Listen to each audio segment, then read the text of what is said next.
Good morning all of you. Shri Shyam education group Chandwaji में आपका स्वागत है।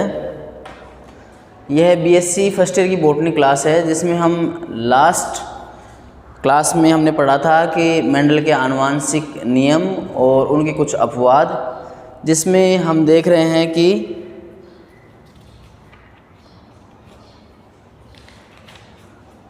अपूर्ण प्रभाविता, इनकम्प्लीट डोमिनेंस,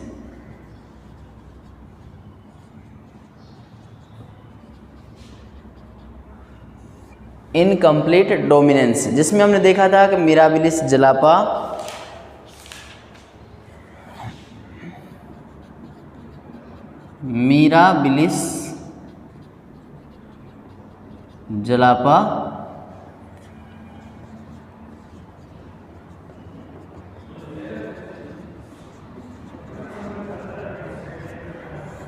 मिराबिलिस जलापा हमने एग्जाम्पल लिया था, और दूसरा इसका एग्जाम्पल है रेफिनस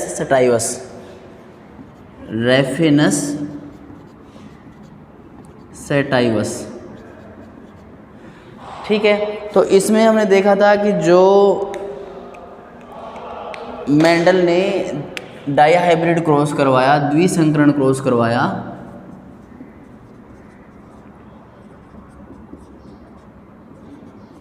मेंडल के द्वारा जो किया गया था, उसमें फिनोटिपिक रेशियो, जो रेशियो था वो था 9:3:3:1। ठीक है, मेंडल के अनुसार जब डाईहाइब्रिड क्रॉस कराया गया तो उसमें फिनोटिपिक रेशियो आया उसका 9:3:3:1 एवं जीनोटिपिक रेशियो था, जीनोटिपिक रेशियो बराबर 1:2:1:2:4:2:1:2 ठीक है, तो जब हमने मिराबिलिस जलापा, इसमें हम कहते हैं कि इनकम्प्लीट डोमिनेंस, इसमें कहते हैं कि ये कंप्लीट डोमिनेंस, कि जो लक्षण F1 जनरेशन में प्रकट होते हैं वो डोमिनेंस कहलाते हैं, और जो लक्षण प्रकट नहीं होते हैं वो अप्रभावी या रिसेसिव कैरेक्टर होते हैं। तो इसमें हमने देखा था कि दो कैरेक्टर यदि हम इसमें लेते हैं, जिसमें हमने कहा था टॉल प्लांट और ये स्मॉल ड्वार्फ प्लांट। ठीक है, तो यहाँ से F1 जनरेशन में जब हम क्रॉस करवाते हैं तो मेंडल के अकॉर्डिंग सभी जितने भी प्रोजेनी हैं वो सारे लंबे पौधे प्राप्त होते हैं, टॉल प्लांट प्राप्त होते हैं। लेकिन सेम ऐसे ही दूसरा कैरेक्टर हो, जैसे इसी में हम देखें कि येलो फ्लावर हों और एक वाइट फ्लावर हों। ठीक है, या पोड का कलर देख लें, पोड का कलर है येलो कलर है या ग्रीन कलर है।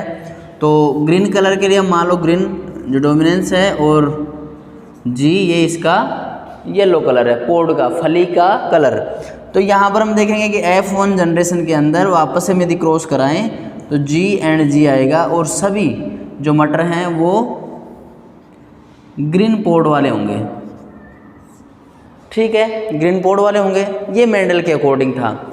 लेकिन हमने इनकम्प्लीट डोमिनेंस, मेंडल के जो अपवाद हैं उसमें पढ़ा, मिराबिलिस जलापा, रेफिनस सेटाइवस, इनमें ऐसा नहीं होता है। इनमें क्या होता है कि जैसे रेड फ्लावर्स का फूल है, रेड फ्लावर्स वाला प्लांट है, और एक है वाइट फ्लावर वाला प्लांट है, जहाँ पर ये हम कहते हैं कि वाइट फ्लावर, और यहाँ पर है रेड फ्लावर। ठीक है, इनको जब क्रॉस करवाते हैं तो F1 जनरेशन में ये प्रोजेनी बननी चाहिए, और यहाँ पर इस अकॉर्डिंग तो यहाँ पर रेड आना चाहिए, लेकिन यहाँ पर ये नहीं आता है, और यहाँ पर ये कलर आता है पिंक। ठीक है, ऐसे ही हमने कहा था कि जैसे कि इसमें हमने येलो फ्लावर वाला लिया, और इसमें अलग से जो उसकी साइज़ है, पत्ती की साइज़ है वो ली, कि पत्ती बड़ी हो सकती है, पत्ती मिडिल हो सकती है, और पत्ती छोटी हो सकती है। तो ये 3 कैरेक्टर यहाँ पर लिए, तो दोनों को एक साथ लेके हम करेंगे तो इनका जो रेशियो है वो ये प्राप्त होता है। इसका फिनोटिपिक रेशियो मतलब इनकम्प्लीट डोमिनेंस में फिनोटिपिक रेशियो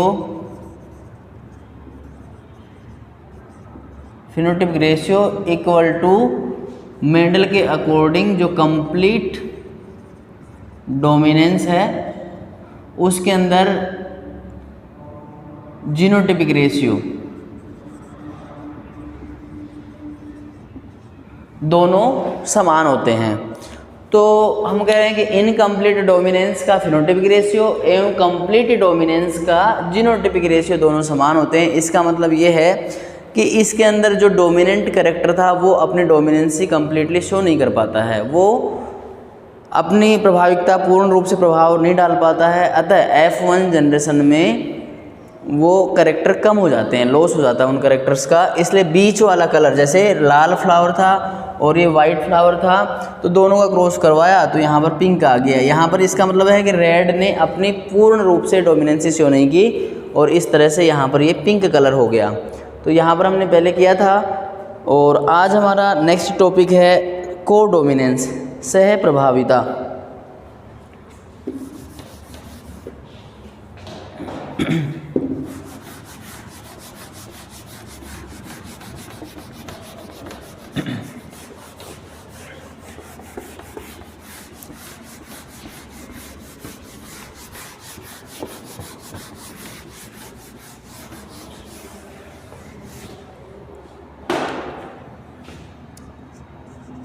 कोडोमिनेंस, कोडोमिनेंस का मतलब है कि यहाँ पर दो कैरेक्टर जो समान रूप से अपना प्रभाव डालें F1 जनरेशन में और दोनों रूप से प्रभावी हों। जहाँ पर हमने पहले एग्जाम्पल लिया था कि जो वाइट बुल है, बुल कलर जिसमें कि white bull W capital W और यहाँ पर ब्लैक बुल हो तो हम उसको स्मॉल w कहते हैं। तो मेंडल के अकॉर्डिंग ये यहाँ पर F1 जनरेशन यदि हम करते हैं तो F1 जनरेशन में क्रॉस करवाते हैं तो जो F1 जनरेशन में मेंडल के अकॉर्डिंग आता है तो वो W capital and small capital आना चाहिए। इसका मतलब इस वुल का कलर वाइट होना चाहिए, लेकिन इन कोडोमिनेंस के अकॉर्डिंग हम कहते हैं कि कोडोमिनेंस प्रभाविकता और साथ साथ में प्रभाविकता मतलब दोनों कैरेक्टर जो वाइट कैरेक्टर है एंड ब्लैक कलर है तो दोनों F1 जनरेशन में समान रूप से आने चाहिए। तो जो वुल मतलब बछड़ा जो पैदा हुआ वो दोनों कलर का होगा, वाइट भी होगा एंड ब्लैक भी होगा। इसका मतलब वाइट कलर है वो इसकी इस पेरेंट से आया है और ब्लैक है वो इस पेरेंट से आया है। इसका मतलब दोनों ने अपनी डोमिनेंसी शो की है। तो ये F1 जनरेशन में कोडोमिनेंस, हम इसलिए इसको सह प्रभाविकता कहते हैं कि सह प्रभाविकता मतलब साथ साथ प्रभावी होना, कि दोनों कैरेक्टर प्रभावी हैं, दोनों जनकों में जो कैरेक्टर हैं वो प्रभावी हैं और जब उनकी कोई प्रोजेनी बनती है तो वो दोनों कैरेक्टर एक साथ एक रूप से प्रभाविकता दर्शाते हैं। और F1 जनरेशन में जो जनरेशन बनती है उसमें दोनों प्रभावी लक्षण प्रकट होते हैं। इसलिए जब हम कहते हैं कि इसमें एग्जाम्पल हम ले रहे हैं, जैसे कोई बैल है और वो वाइट है और गाय है और वो ब्लैक है, ठीक है, यदि दोनों का क्रॉस करवाया जाए तो जो उनका बछड़ा या बछड़ी होती है तो उसमें दोनों कलर आते हैं। यदि दोनों कलर आते हैं इसका मतलब ये है कोडोमिनेंसी। और मेंडल ने कहा था कि केवल F1 जनरेशन में या तो ब्लैक डोमिनेंस ब्लैक है तो ब्लैक आना चाहिए, यदि डोमिनेंस वाइट है तो वाइट आना चाहिए F1 जनरेशन में। बट यहाँ पर मेंडल के अपोजिट कोडोमिनेंसी से होते हैं कि दोनों कैरेक्टर समान रूप से प्रभाविकता दर्शाते हैं। ऐसा एग्जाम्पल है मवेशियों में त्वचा का रंग। इसके एग्जाम्पल हैं मवेशियों में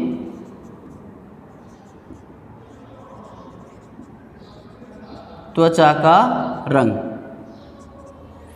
मवेशियों में क्या है कि मवेशियों में त्वचा का रंग, जो जितने भी एनिमल्स हैं उनमें त्वचा का रंग कि ये सारा इसमें कोडोमिनेंसी से होती है। जैसे लाल गाय भी हो सकती है ना, जो होलिस्टर गाय होती है, जर्सी गाय होती है या फिर हमारी गिर गाय होती है, इनके कलर डिफरेंट डिफरेंट। हमारी साहिवाल गाय हो सकती है, हमारी नॉर्मल नस्ल की गाय है तो थारपारकर गाय है। तो इनके जो मवेशी हैं, मवेशियों में जो कलर है, त्वचा का रंग है, वो कोडोमिनेंस शो करता है। इट मीन्स कि जो दो पेरेंट्स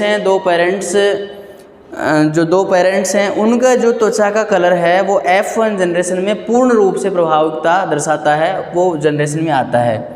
सेकंड एग्जाम्पल है इसका एंडालूसियन मुर्गे में पंखों का रंग।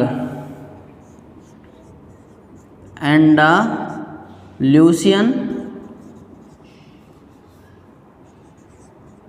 मुर्गे में पंखों का रंग। इस मुर्गे में देखा गया है कि यहाँ पर पंखों का रंग है वो भी कोडोमिनेंस शो करता है। जैसे कोई लाल पंखों वाला मुर्गा हो और रेड पंखों वाली मुर्गी हो तो दोनों कलर साथ साथ में आ जाते हैं, तो भी वो बीच वाला कलर आ जाता है, तो उसमें भी यही शो होता है। तो यहाँ पर भी यदि हम जैसे काले पंखों वाले इसकी बात करते हैं, मुर्गे की बात करते हैं, और सफ़ेद कलर के पंखों वाले मुर्गे की बात करते हैं, तो यहाँ पर इनका दोनों का colour B capital and B small ये है, और इसका कलर नीला कलर आ जाता है, ये नीले कलर के होते हैं। ठीक है, यहाँ पर एक मुर्गा जो ये है एंडालूसियन पेरेंट्स में, मान लो कि ये मेल है और ये फीमेल है। तो मेल में जो ब्लैक कलर है, पंख ब्लैक कलर वाला पंख है, और ये वाइट कलर वाले पंख हैं। लेकिन जब प्रोजेनी देखते हैं, F1 जनरेशन हम देखते हैं, तो यहाँ पर नीले कलर पंख वाले बच्चे पैदा होते हैं। तो यहाँ पर ये भी एक कोडोमिनेंसी का एग्जाम्पल है।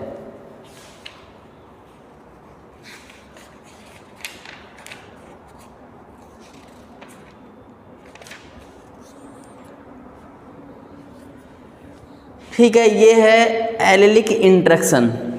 एलेलिक इंट्रैक्शन हम देख रहे थे। एलेलिक इंट्रैक्शन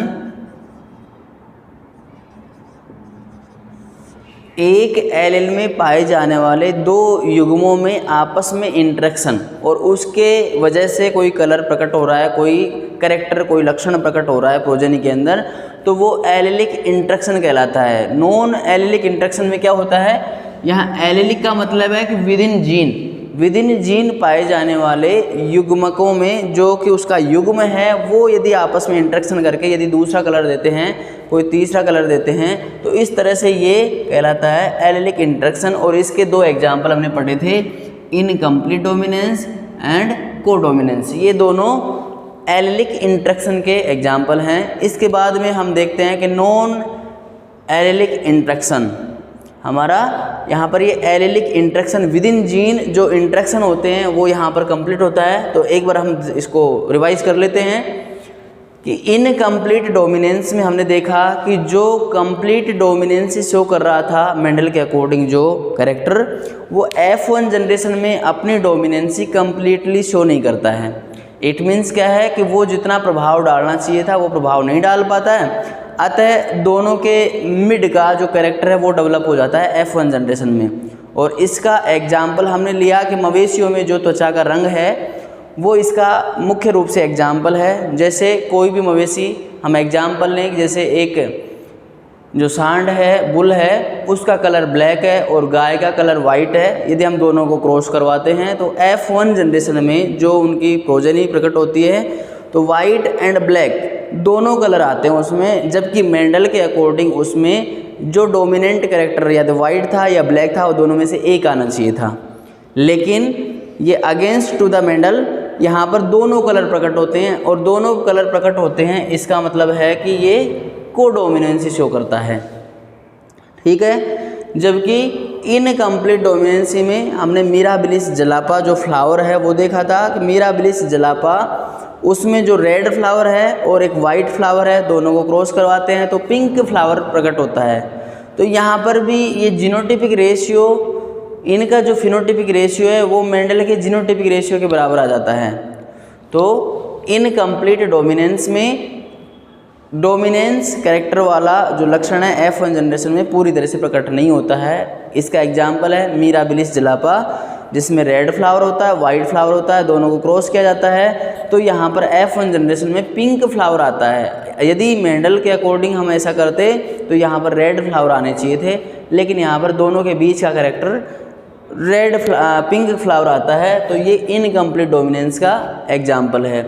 को डोमिनेंस में कि दोनों सह प्रभाविता, दोनों प्रभाविकताएं साथ साथ आती हैं F1 जनरेशन में, और इसका एग्जाम्पल हमने लिया बुल एंड काऊ का, मवेशियों में त्वचा का रंग, और दूसरा एग्जाम्पल लिया हमने एंडाल्यूसियन मुर्गे में पंखों का रंग। तो इस मुर्गे के अंदर भी क्या होता है कि इस मुर्गे में ब्लैक पंख वाला मुर्गा भी पाया जाता है और वाइट पंख वाले मुर्गे भी पाए जाते हैं, लेकिन दोनों की क्रॉसिंग करवाई जाती है तो F1 जनरेशन में नीले पंख वाले मुर्गे प्रकट होते हैं। तो इसलिए जब दो पेरेंट्स अलग अलग कलर वाले ब्लैक एंड वाइट कलर पंखों वाले उनका क्रॉस करवाया जाता है तो F1 जनरेशन में जो प्रोजेनी प्रकट होती है वो नीले कलर वाली होती है। It means codominancy. Codominance, black ने भी अपना इफेक्ट डाला और वाइट ने भी अपना इफेक्ट डाला और दोनों के बीच का मिक्स कलर आ गया कोडोमिनेंस। मवेशियों में यहाँ पर बुल है वो ब्लैक है और काऊ वाइट है, और F1 जनरेशन में जो बछड़े कलर आया जिसमें धब्बे आ गए, white white black white black white black दोनों आ गए, तो ये कोडोमिनेंसी शो करता है। तो इस तरह से ये जो दोनों एग्जाम्पल हैं वो एलिलिक इंटरेक्शन के, मतलब एक ही जीन में पाए जाने वाले दो एलिल, उनमें आपस में जो इंटरेक्शन होता है वो एलिलिक इंटरेक्शन कहलाता है। तो ये एलिलिक इंटरेक्शन मेंडल के अगेंस्ट, मेंडल के अपवाद में कहा जाता है। इसके बाद में हमारा दूसरा है non allylic interaction. Non allylic interaction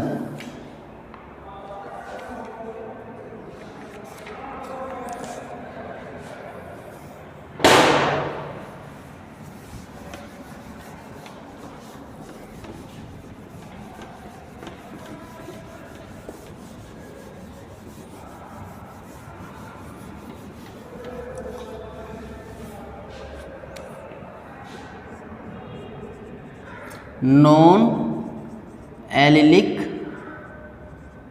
interaction,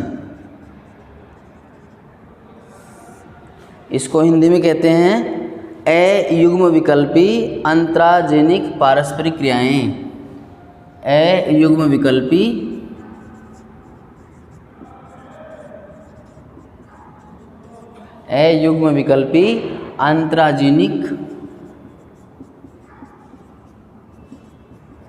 अंतराजेनिक पारस्परिक क्रियाएं।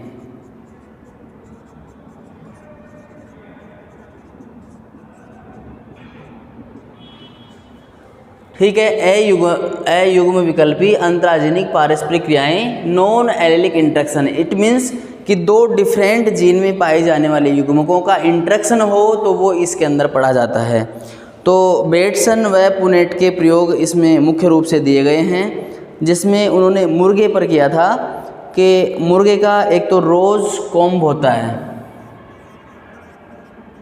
रोज कॉम्ब, जो मुर्गे के ऊपर कलंगी पाई जाती है वो रोज टाइप की हो, है ना, रोज कॉम्ब, इसको हम R से प्रदर्शित करते हैं। और दूसरा है पी कॉम्ब, पी कॉम्ब, इसको हम P से प्रदर्शित करते हैं। और तीसरा है walnut comb, walnut comb, walnut comb, इसको हम R एंड P से प्रदर्शित करते हैं। और फोर्थ है सिंगल कॉम्ब, सिंगल कॉम्ब, जिसे हम स्मॉल r स्मॉल p से प्रदर्शित करते हैं। ठीक है, तो यहाँ पर दो कैरेक्टर हैं, एक तो ये कैरेक्टर है, ये इसके कॉन्ट्रास्ट कैरेक्टर हैं कि यहाँ पर जो मुर्गे का जो कलंगी है वो एक हमने कैरेक्टर लिया, लेकिन यहाँ पर कह रहे हैं कि हम रोज टाइप, यदि रोज टाइप है वो, और एक पी टाइप कॉम्ब है, पी टाइप का कॉम्ब है, पी यानी मटर, मटर यानी गोल वाला। यदि किसी मुर्गे की इसके ऊपर पी टाइप का ये हो गया, और रोज टाइप का हो गया कि जैसे इसके सिर के ऊपर रोज टाइप का हो, तो ठीक है, ये दो तरह की कलंगी हो गई। दो तरह के कलंगी हो गई जिसमें कि मुर्गे के ऊपर आर और पी टाइप का पाया जाता है। यदि इनको क्रॉस करवाया जाता है तो यहाँ पर कैपिटल आर एंड पी भी आ सकता है, जो हमने F2 जनरेशन में देखे तो यहाँ पर आर पी भी आता है। तो ये फिर वॉलनट कॉम्ब टाइप कहलाता है। वॉलनट मीन्स पर्स की तरह मीन्स यहाँ पर ये इस तरह से हो जाता है वॉलनट टाइप। और सिंगल कॉम्ब मीन्स यहाँ पर ये सिंगल टाइप का कॉम्ब पाया जाता है। तो ये भी एक कैरेक्टर डेवलप हो जाता है। दोनों यदि युग्म विकल्पी रिसेसिव फॉर्म में आते हैं तो यहाँ पर ये सिंगल कॉम्ब हो जाता है। यदि वो डोमिनेंट फॉर्म में होते दोनों एक साथ आते हैं तो ये वॉलनट कॉम्ब हो जाता है। और यदि ये केवल पी और पी होते हैं तो यहाँ पर पी कॉम्ब कहलाता है। और कैपिटल